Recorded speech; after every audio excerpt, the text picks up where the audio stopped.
Frezarpura police station हद्दीत एक धक्कादायक घटना घडली आहे। दारूच्या नशेत एका युवतीने कार चालवत 5 जणांना चिरडल्याची माहिती समोर येत आहे। संतप्त नागरिकांनी चक्क कार फोडली असून पोलिसांनी त्या युवतीला ताब्यात घेतला आहे। फ्रेजरपुरा पोलीस स्टेशन हद्दीत 19 नोव्हेंबरच्या रात्री 10:30 वाजताच्या सुमारास मोतीनगर ते यशोदानगर परिसरात ही घटना घडली।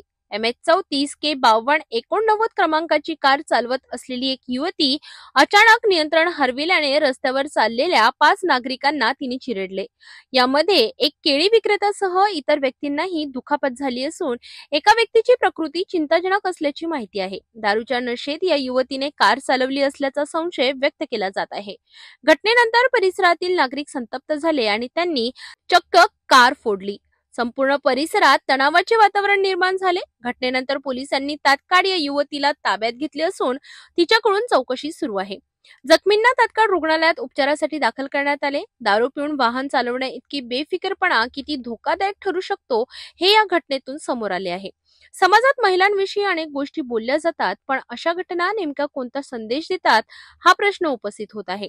अंबाळनगरी कोणत्या दिशेने चालली आहे असा गंभीर सवाल नागरिक आणि सामाजिक संघटनांकडून केला जात आहे। 10:30 वाजताच्या दरम्यान पोलीस स्टेशनला हजर असताना माहिती मिळाली की मोतीनगर चौकात एका 4 व्हीलरने फळ विक्रेत्या आणि तेथील वाहनांना धडक मारलेली आहे। अशा माहितीवर आम्ही पोलीस तात्काळ तिथं रवाना झाले। तिथं बघितलं असता या वाहन चालकाने तेथील फळ विक्रेते व वाहनांना धडक मारली। खूप भरधाव वेगाने येत होते आणि तेथील जो चालक आहे ती महिला आहे, तिला आम्ही ताब्यात घेतलं आणि पोलीस स्टेशनला आणलेलं आहे। आता कारवाई सुरू आहे। मेडिकल दरम्यान काय आढळलं काय? आता त्यांचं मेडिकल केलेलं आहे, ब्लड सॅम्पल घेतलेलं आहे आणि पुढील कारवाई करत आहे। त्याची माहिती समोर येत आहे की काही नशा केलेलं काही त्यांनी संताप व्यक्त केला, काही खरं आहे?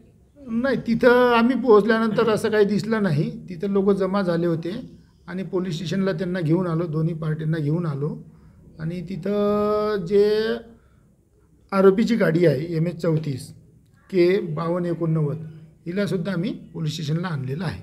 वाहन परवाना काही असल्याची काही माहिती झाली का? वाहन आता सध्या सुरू आहे।